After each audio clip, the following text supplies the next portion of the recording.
हो सकता है आप में से बहुत सारे लोग फर्स्ट टाइम किसी आईपीओ में पैसा लगाने वाले हो और उन्होंने देखा इंटरनेट पर भाई एक नया आईपीओ आया हुआ है जिसका हमने नाम भी सुना है, दैट इज फर्स्ट क्राई। अब फर्स्ट क्राई के तो हो सकता है आपने आउटलेट्स भी देखे हो, बट अगर आपने इस आईपीओ में पैसा लगाया तो हो सकता है ये आपका पहली बार में ही रोना निकाल दे। फर्स्ट क्राई, उसका रीज़न क्या हो सकता है? उसका रीज़न मैं आपको बताऊंगा इस वीडियो में, क्योंकि मुझे एक चीज़ बिल्कुल नहीं समझ आ रही। अभी मैं वैल्यूएशंस की बाद में बात करूंगा, कंपनी क्या कर रही है, उसके फाइनेंशियल सब कुछ मैं आपको समझाऊंगा। अभी जो कंपनी आपसे पैसा उठाने वाली है वो है 4193.73 करोड़, मतलब लगभग 4200 करोड़। अब वो 4200 इसलिए नहीं लिखा होगा शायद, यार नहीं लाए होंगे इशू साइज का, क्योंकि वो 420 ही अच्छा नहीं लगता, वो 420 आ जाता। अब यहाँ पर देखो कौन कौन अभी इस वक्त, ये जो इशू साइज आपको समझ आया, इसमें से offer for sale. Offer for sale का मतलब होता है कि जो एग्जिस्टिंग शेयर होल्डर्स हैं वो अपना माल बेच के जा रहे हैं, वो तो टाटा बाय बाय कर रहे हैं। आपको तो लग रहा है फर्स्ट क्राई ये तो बच्चों के लिए प्रोडक्ट्स बनाते हैं। अब ये बनाते हैं मतलब इनके खुद के भी कुछ ऐसे ब्रांड्स हैं जो उन्होंने लॉन्च कर रखे हैं और बेसिकली एक मार्केट प्लेस है। तो मार्केट प्लेस जैसे कि अमेजॉन और फ्लिपकार्ट। बट बात ये आपको लग रहा है बच्चों की मार्केट तो बहुत बड़ी है, ये सेगमेंट तो बहुत ही अच्छी है, बच्चे पैदा होते रहेंगे, उनके लिए अलग अलग प्रोडक्ट्स आते रहेंगे और ये पैसा कमाते रहेंगे।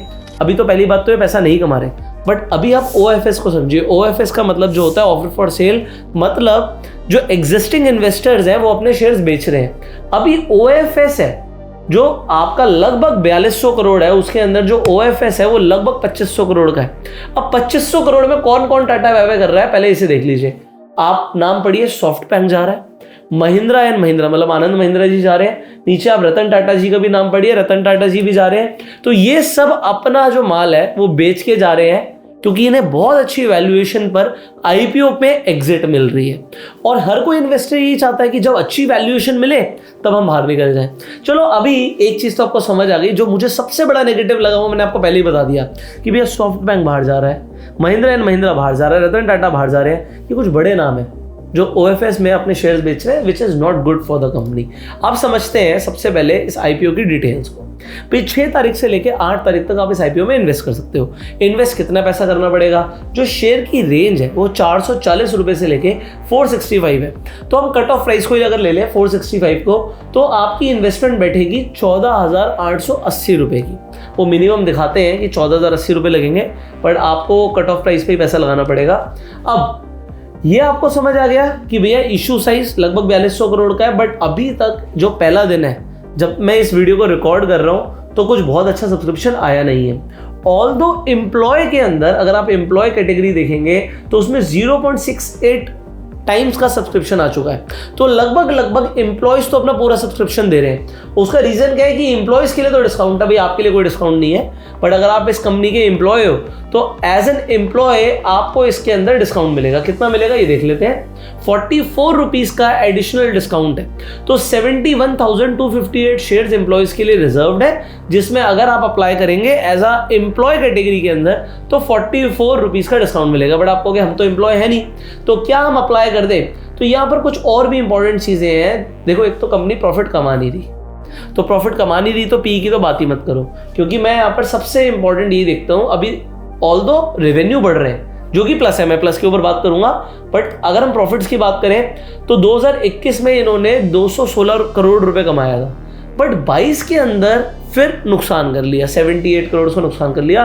और 2023 के अंदर जो नुकसान है वो 486 करोड़ का नुकसान बुक किया है।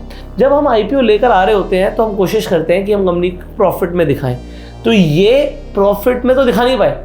हो सकता है लॉस ज़्यादा का हुआ हो और कंपनी ने लॉस को भी कम दिखाया है। तो जब आईपीओ आ जाए हो सकता है तब और ज़्यादा पिक्चर क्लियर हो जाए, और अगर लॉस बढ़ा हुआ आया अगले साल तो ये शेयर लॉन्ग टर्म के हिसाब से अभी आपको पैसे नहीं देगा, मतलब अगले साल भी हो सकता है आपको मज़ा ना आए।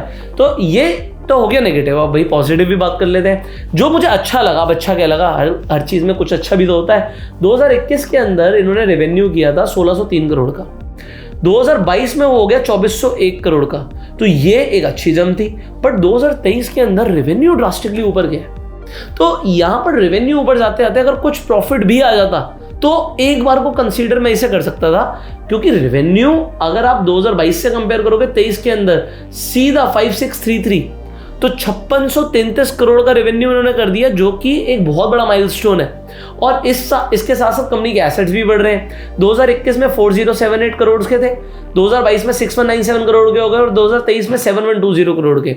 तो 7000 करोड़ से ऊपर के एसेट्स हैं कंपनी के पास। ये एक प्लस पॉइंट है। और क्या क्या प्लस पॉइंट है इसे भी देख लेते हैं। अगर हम स्ट्रेंथ्स की बात कर रहे हैं तो कंपनी ना सिर्फ इंडिया के अंदर, इन्होंने 2019 के अंदर यूएई के अंदर जाके एक्सपैंड किया और 2022 के अंदर सऊदी अरेबिया में जाके इन्होंने एक्सपैंड किया। अब आज की डेट में इनके प्लेटफॉर्म के ऊपर आपको बहुत सारे प्रोडक्ट्स दिखते हैं, बट यहाँ पर एक नेगेटिव भी आ जाता है। भाई ये खुद नहीं बना रहे प्रोडक्ट्स, इनके कुछ ब्रांड्स हैं, जैसे कि फर्स्ट क्राई के, आपने फर्स्ट क्राई के स्टोर्स देखे होंगे, इनका बेबी हक करके एक ब्रांड है। तो ये 508 सिटीज़ के अंदर है, 28 स्टेट के अंदर है, 5 यूनियन टेरिटरीज के अंदर है। बट जो इनका प्लेटफॉर्म है फर्स्ट क्राई की, अगर आप वेबसाइट जाकर देखेंगे तो यहाँ पर आपको क्या दिखेगा, जो प्रोडक्ट्स यहाँ पर लिस्टेड है वो थर्ड पार्टीज़ के हैं, तो इनकी क्वालिटी के ऊपर कोई कंट्रोल नहीं है। और क्योंकि क्वालिटी के ऊपर कंट्रोल नहीं है तो ये एक प्रॉब्लम हो जाती है। अब इनका अगर ये सिर्फ एक मार्केट प्लेस है तो अब यहाँ पर बात कीजिए इनके कॉम्पिटिटर्स कौन है। अगर हम बात करें इंडिया में सबसे बड़ा मार्केट प्लेस अमेजॉन, फिर फ्लिपकार्ट, और अगर मैं बच्चों की भी बात करूँ ना, आप मीशो पर जाकर देख लो, सस्ती चीज़ आपको मीशो पे भी मिल जाएगी। तो मैं आपको एक चीज़ क्लियरली बता रहा हूँ, थोड़ी रिसर्च खुद कर लीजिएगा। जो डिस्ट्रीब्यूटर यहाँ पर इनकी वेबसाइट पर आके लिस्ट कर रहा है अपने प्रोडक्ट को, क्या वो अपने प्रोडक्ट्स मीशो पर भी बेच रहा है? तो मीशो पर सस्ता बेच रहा होगा, तो मीशो पे कमीशन नहीं है। तो इनको tough competition as a market place भी अभी से फेस करना पड़ रहा है। और आने वाले टाइम में अगर कंपनी प्रॉफिट्स नहीं जनरेट कर पाई तो कैसे सस्टेन करेगी, वी डू नॉट नो। क्योंकि मार्केट प्लेस के नाम पर भी बहुत सारी मार्केट प्लेस है मार्केट में। तो अगर आप ई कॉमर्स प्लेटफॉर्म्स की बात करते हो तो इनके डायरेक्ट कॉम्पिटिटर्स मैंने बता दिए, अमेजॉन, फ्लिपकार्ट, स्नैपडील, मीशो, ये सब इनके कॉम्पिटिटर्स ही हैं। अब क्योंकि ये बच्चों की सेगमेंट में स्पेसिफिक है तो ये कुछ अलग हो सकता है। रेवेन्यू अच्छा जा रहा है, नाम अच्छा बन रहा है और ये स्टोर्स हैं इनके, तो सिर्फ इन्हें आप डायरेक्टली जाके ई कॉमर्स प्लेटफॉर्म से कंपेयर नहीं भी कर सकते। तो प्लस एंड माइनस मेरा काम है दोनों आपको बताना। देखो होता क्या है, हर कंपनी ना एक अपना आरएचपी दिखाती है, रेड हेरिंग प्रोस्पेक्टस आपको दिखाती है। अब अगर आप रेड हेरिंग प्रोस्पेक्टस देखोगे तो 649 पेजेस का है। अब ये 649 पेजेस का आपको पढ़ना जरूर चाहिए अगर आप इन्वेस्टमेंट कर रहे हो, बट मुझे पता आप में से ज़्यादातर लोग तो पढ़ोगे नहीं। इसलिए जो इसमें लिखा हुआ है, जो मेन चीज़ें हैं, वो मैं कोशिश करता हूँ आपको कुछ मिनट की वीडियो में पता लग जाए। अब क्योंकि कंपनी प्रॉफिट मेकिंग नहीं है, ये एक नेगेटिव अगेन है। बट अगर आपको फिर भी लगता है कि भाई कंपनी के स्टोर्स हैं, जिस सेगमेंट के अंदर ये काम कर रहे हैं, ये सेगमेंट बहुत अच्छा है, बच्चों के लिए तो बहुत ही अच्छा होता है, क्योंकि माँ बाप सोचते नहीं है जब बच्चों के ऊपर खर्चा करने की बात आती है। तो कंपनी के रेवेन्यूज बढ़ रहे हैं, ये अच्छी बात है। कंपनी के स्टोर्स हैं, इनकी प्रेजेंस बहुत अच्छी है। अगर हम इनके SKUs की बात करें, स्टॉक कीपिंग यूनिट्स, तो इन्होंने लिखा हुआ है कि भैया 1.5 मिलियन इनके SKUs हैं। तो 7500 ब्रांड्स इनकी प्लेटफॉर्म पे लिस्टेड है और फिर इनके कुछ इन हाउस ब्रांड्स भी हैं। ये सब मैंने आपको बता दिया। बाकी मैंने कंपटीशन के बारे में आपको बता दिया। अब फाइनली अगर आप ग्रे मार्केट प्रीमियम को देखेंगे तो ग्रे मार्केट प्रीमियम इस वक्त चल रहा है लगभग 84 रुपीज़ का। ये IPO इस वक्त ग्रे मार्केट में प्रीमियम पे चल रहा है लगभग 18%। अब देखिए 18% कोई बहुत बड़ा ग्रे मार्केट प्रीमियम नहीं है। तो अगर आप एक बड़ा लिस्टिंग गेन एक्सपेक्ट कर रहे हैं तो शायद आपको अपनी एक्सपेक्टेशन को थोड़ा सा कम रखना चाहिए अभी। और फिर भी अगर आप अप्लाई करने का सोच रहे हैं तो पहली बात तो एक तो IPO के आखिरी दिन पर अप्लाई करिएगा और ये देखिएगा कि इन 3 दिनों के अंदर ग्रे मार्केट प्रीमियम ऊपर जा रहा है या नीचे जा रहा है। उसके बाद you can take a better decision. और जैसे कि मैंने बोला प्रॉफिटेबिलिटी नहीं है, उसके बावजूद भी अगर आप अप्लाई करना चाहते हैं तो क्यों करना चाहते हैं कमेंट करके जरूर बताइएगा। और अगर आप नहीं अप्लाई करने वाले तो क्यों नहीं अप्लाई करने वाले ये भी आप कमेंट में जरूर बताइएगा। और आप इंडिया की कौन सी सिटी से इस वीडियो को देख रहे हैं ये भी आप कमेंट्स में बता सकते हैं। फाइनली अगर आप इस IPO के लिए अप्लाई करना चाहते हैं या किसी भी IPO के लिए अप्लाई करना चाहते हैं या स्टॉक मार्केट में इन्वेस्टमेंट या ट्रेडिंग करना चाहते हैं तो उसके लिए आपको एक डीमेट अकाउंट चाहिए होगा। अगर आपको फ्री में डीमेट अकाउंट चाहिए तो बेस्ट ट्रेडिंग और डीमेट अकाउंट्स के लिंक्स आपको डिस्क्रिप्शन और पिन कमेंट में मिल जाएंगे। You can check out. Finally you can share this video to spread the awareness. हम आपसे मिलेंगे अगली वीडियो में, तब तक के लिए subscribe this channel, click on the bell icon. You go self made and जय हिंद।